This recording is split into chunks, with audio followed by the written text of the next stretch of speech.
Imagine that your first flip catches fire or your rental property gets flooded. You always hear about like the scary side of real estate, and it happened to us. So, we're going to be sharing our stories. I am Violeta from Money Chisme, and I have my co host, Lindsay. From Linda's Investing, I'm a out-of-state investor. Welcome to the very first episode. And since we are launching in October, we kind of wanted to stay on theme with spookiness and scary vibes. So, what better way than to share the scary side of real estate investing? And so today we're gonna talk about a story that's pertaining to me. Actually, the fire happened in my property. This was my first BRRRR, and if you don't know what BRRRR stands for, is buy, rehab, rent, refinance, repeat. So meaning that I could possibly recycle money that I would put into a property and take it out afterwards. So it was my first like hands-on project that I had as opposed to buying like rental ready properties, right? And then just Mhm. having them leased by a property manager. So this is my first project that I managed, and I bought like this like little brick house, 2 bedroom, 1 bath. I needed like new flooring, new bathroom, whatever. And then we went into the project management part of it with a budget, of course, right? Because that's very Mhm. important in real estate numbers and Mhm. what the return that you're going to get. When I was a guesstimated budget, I estimated purchase price and rehab all in $68,000. And apparently, the whole project went by smoothly. Like, I was into the timeline. I bought it about 4 months into it. We started a refinance process. Mhm. It came out really nice. I was happy with the results. And I think we talked to the broker and we were waiting for the appraisal. Mhm. Appraisal was supposed to be scheduled like I think it was like a Wednesday, and then on Monday I'm at work and I get a phone call from my property manager, and then she's like, "We had an emergency. There's a fire in the house. I'm gonna call you back." And she hangs up. You said this was your first flip, and then like you jumped into it. I was like, so you went for it, and you did all like your planning and all that, and you're thinking, oh my God, it's going so smoothly and everything. And then bam, you get the news. Like you said you were at work. Yeah, I was at work, so I had to like step out and then get the phone call. I'm like, I was in the car and I'm like, "What do you mean a fire?" She's like, "We don't know much. We'll let you know when I have more information." And then she clicks. And then I was just the heck is going on? A fire, electrical fire? Like, what is going on? And then Yeah. I, So what was your thoughts? Were you just like, did you go into like, oh my God, my house burnt down, or what was like, what were you thinking? yeah, I like tried to look up news of anything that was going on around the area. I found Mhm. nothing. Obviously, it's the beginning stage of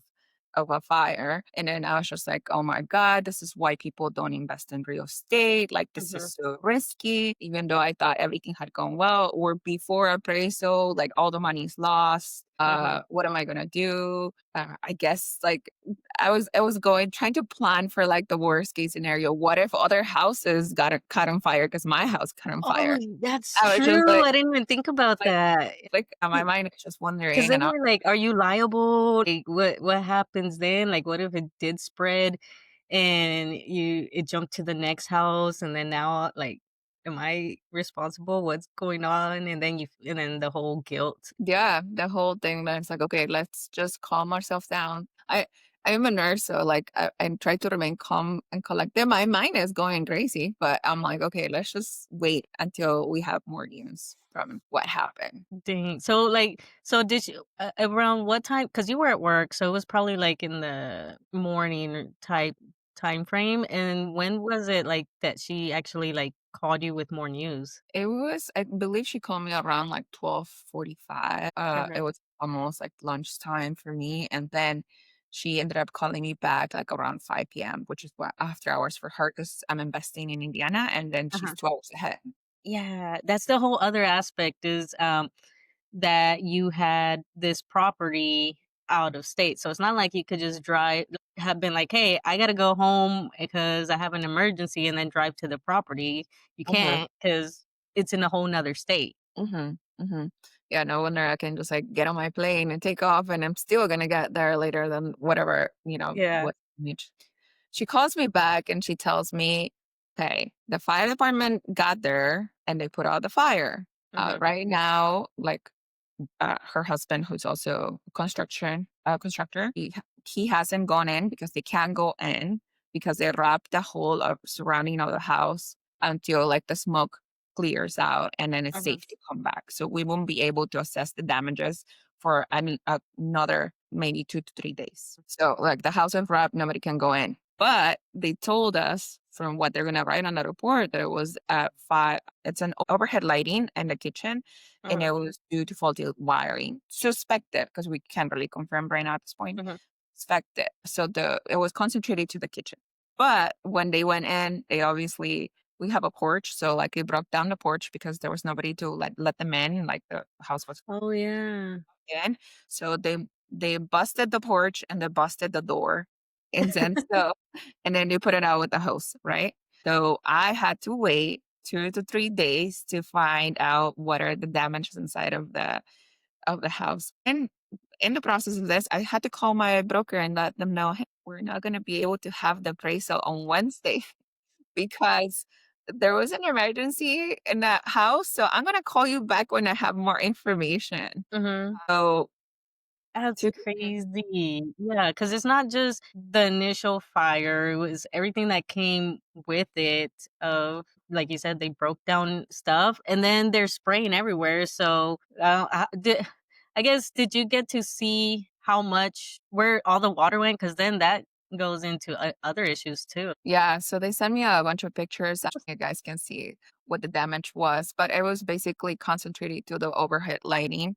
But majority of the damage was from blasting into the porch door, blasting into the main door, and the water damage from the Yeah. hose. So the big hose has like a lot of pressure, Yeah. and so it just blasted the drywall off busted new drywall off the walls, and then everything went into the basement. So there was water damage in the basement from the pressure of the hose wiping out the fire. Oh, wow. I Most bet you were like you were so stressed. I think I would have been crying like, "No, my first property." And then like you just got done flipping this property so everything's nice and new and all the thought process of like what color paint and all that stuff and now all of it is ruined. Right, right. And not only that, like we had inspected this property prior to purchasing it. So we had an inspection. I rented to Section 8. So we had the Section 8 Mhm. inspection as well done. Everything had checked off. Like everything about the electricity had checked off. And I was just like, how did this happen? Right. And then so when we're going through what do we do from it? We can rehab the property again, or I can like I guess get out of the game and sell the property as is after it happened, like what Mhm. the fire happened.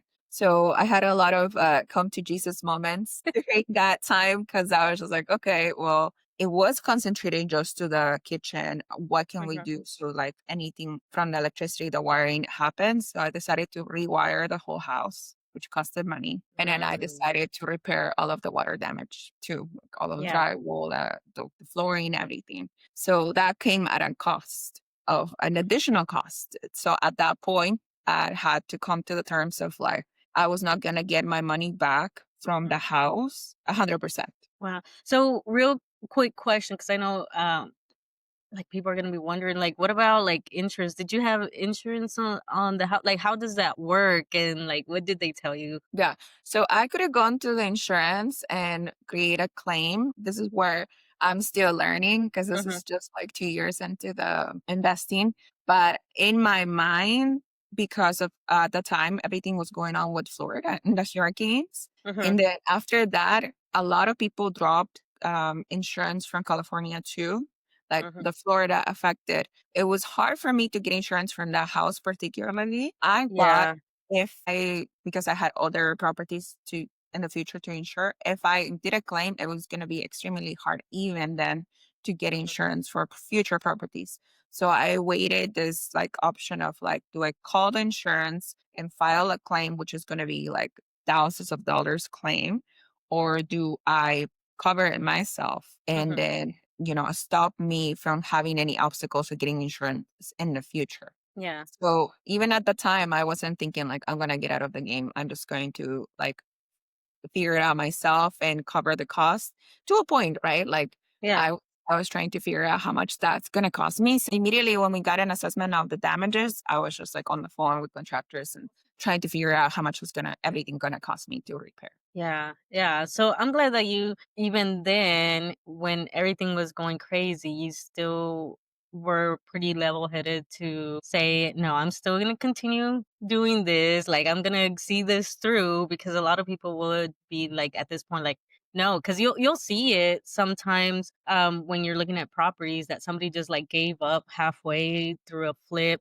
Either they ran out of money or maybe something happened, and then they just like give up and sell it, but you decided to just see it all the way through, which ended up working out. Yeah. So that was exactly what I did. I cover it myself. I did not use the insurance. And, I came in with the mindset of like, well, I'm just going to leave money on the property. Even what it came out to be, actually, it's around 11,500, which was the Okay. repair damage. So I was just like, I'm gonna leave 11,000 in the property. So it's okay. I got a property for 11,000, and now it's like totally rewire, rehab for the second time, Yeah. and there should not be any more problems after this. That should be Hopefully. like only bad thing that could happen to me that year. I took it as like I'm trying to see the half full glass. I guess like that's it. That's all I got. That's all it is for me this year. The universe is done. We don't have anything else for you today.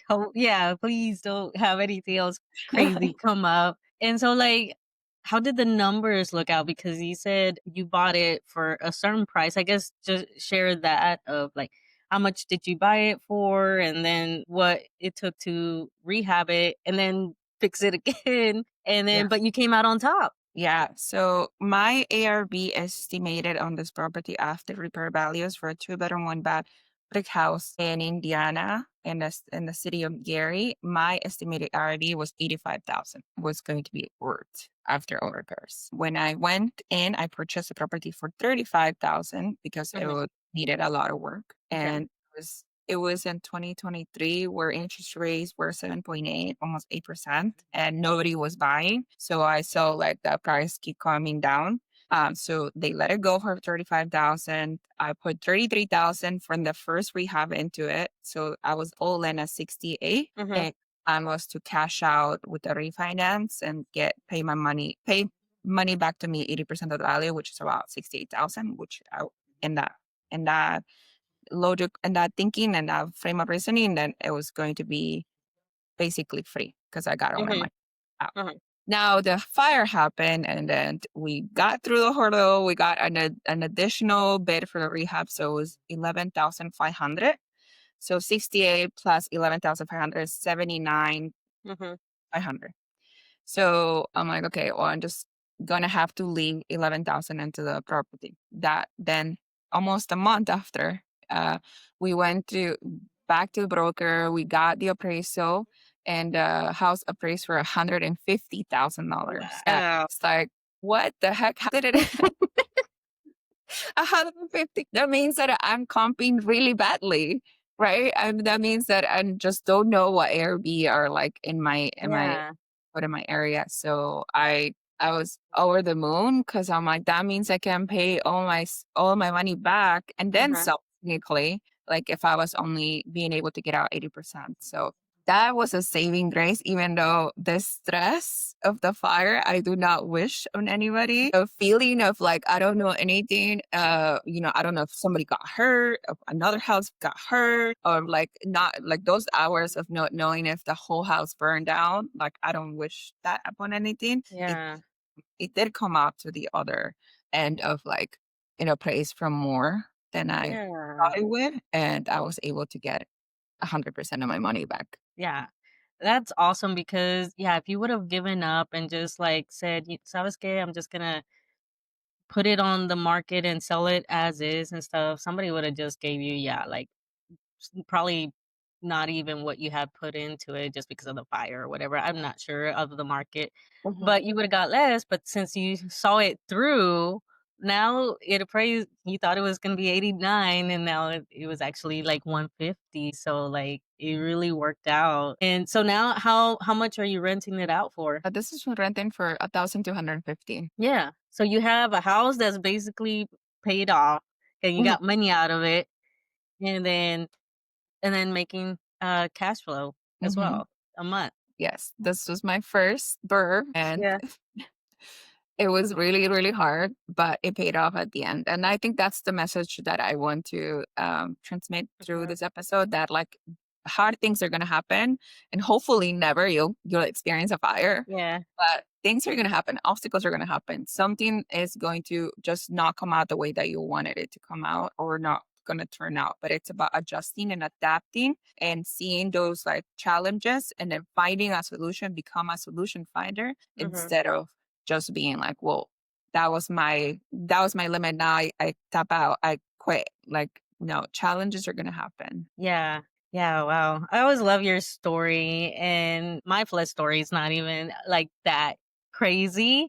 But it's still something that can happen, especially if you're not paying attention where you're buying these properties, making sure that you're not buying in a flood zone. But even whenever like you do that, like nature's gonna nature. Like it's gonna do what she wants to do. And that's what happened to me like last month. And I didn't even know about it. I'm also investing out of state. And so I'm not paying attention of like the weather over there or anything like that. I let my property manager handle all of it. So then last month I get an email and it says, flooding or whatever. And I was like, what? What are you talking about? And so when I open the email, it's the property manager sending, all the owners an email saying like, hey, we had 1,000 year flood or rain, or I forget what it was. It was rain or flood. But basically, I got the short end of the stick that, there was a flood. Like it rained um for about 3 days. I think it was like from the 9th through the 12th or something like that. It was that weekend. And yeah, Milwaukee, that's where I invest. Like just got rain all day and for several days. And so it's flooded. And I have 3 duplexes there. So when I saw that, because they were like, oh, right now there's flooding, so we're just responding to the flooding. More to come, same thing with how you went with your property manager, and I was freaking out. I was like, oh great, I just lost all my properties. It's like, and all 3 of them, and then I just got out of the military, so like I don't even have a job. It's like, how am I gonna do it? And yeah, I have a emergency fund, but like I planned it for like one property, like, or one thing going wrong, whatever, not all 3 of them. And so I saw and they sent pictures or whatever, and it looked like it just flooded the basement, and they went in there and took out like the fans and pumps and all that stuff. So I was just waiting to see like, okay, what's the status of my properties. And it wasn't until like the following week that they gave an update, and turns out only one of the properties like flooded. But the way my duplexes are is it has a basement, then it's the first unit, and then the second unit on top. So only the basement caught, I would say, maybe a few inches of water. I think it broke the window that goes into the basement, so Oh, broke that, and then it short circuited one of the water heaters and one of the furnaces. So I had to like replace some of the like the pilot and the little, I forgot what they called it, but it's for the furnace. It's like to light it or whatever. I think it's just called a pilot as well. So and then plus the money to get like the fans to air it out and all that stuff. I got lucky and it wasn't that bad. I think it's about 3,000 because I'm still waiting to see if they add anything after, but maybe like mold or something, I don't know. But so far it's like about 2,000. So it's not that bad as what in, hindsight of where your brain can take you. It's like, I lost all my properties. And then it's like, oh, it's, you know, $2,000. Same thing with me. I had to see if I was going to use the insurance. For me, I ended up just asking them, and for a claim to see what, because I didn't know at that time, like, if I had to replace the whole water heater or anything, because those are in the basement. Mhm. So I don't know how much of the water, but then afterwards I saw that it wasn't too much. And I got really lucky because when you look up in Milwaukee and the flooding of August, it's bad. It's bad. They denied my claim because they said it was the sump pump. So there's like this pump in the basement, and I guess that's where the flooding actually came from for my property, because the streets, the system of the city got over flooded, so then I guess it just backed up into my property. Mhm. So that's how that flooding actually happened, and because of that, it was like, "Oh, it's not within the 4 walls of your house, it's from the city, blah, blah, blah." So I could probably make a claim. City. Yeah, so I could probably claim, so I'm in the middle of doing research with that, but I'm kind of like, doing some other stuff right now. And so now I got to see what's happening with that.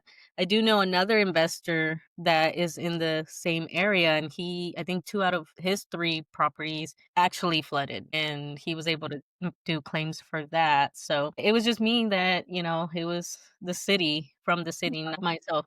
And then they also told us, for any real estate investor that hasn't dealt with kind of a natural disaster, is the FEMA aspect of it, because they told us like, oh, make sure you go to the city and the FEMA. They had like a whole form that you filled out, in order to, so that city can try to get FEMA assistance, and then they could help you that way as well. And they had other options. There's some organizations to help you clear out the stuff, Oh, okay. like the things that got wet and air out and that stuff. So in the future, if anybody has to deal with that flooding issue, make sure you know about FEMA and how the city works with that and all the options. I like never had to deal with it. I almost did, because I was in Hurricane Harvey in Houston, and that house, like, the flooding from that hurricane, like, stopped the street before mine. And Oh, then behind my house, there's a big canal, and that was, like, to the top, but luckily it didn't, like, spill over, so I got really lucky with that house, because I was like, "Ooh, that house could have gotten flooded as well," and I know they had to use FEMA and stuff, and so you saw, like, the whole neighborhood, all their stuff out, and I felt really lucky that, like, I didn't have to deal with that, like, nothing happened to that house. And similar with this one, I got, a little bit lucky that I was just backup, not an actual flooding, and but yeah, not as bad as your fire, but right. still Also, lots of lessons learned. Yeah, because you don't realize things that you have to deal with, like you with the insurance, and then trying to strategize. I'm like, do I do the claim now and then I suffer the consequences with all the other properties, or I just suck it up for this one? And then with me, like dealing with FEMA and something that I didn't even think about, the flooding, because again, I didn't get properties in a flood zone. So I'm like, don't have to worry about it. But then I did. So a lot of things that you learn as you go. yeah. And that's what's different from other types of investing, like real estate or, like investing in a stock market. Like there is so many unforeseen things that you're not going to be able to have the answer for. Like when you go into investing, like you don't have the answers, and that's like a absolute truth. You're going to have to accept.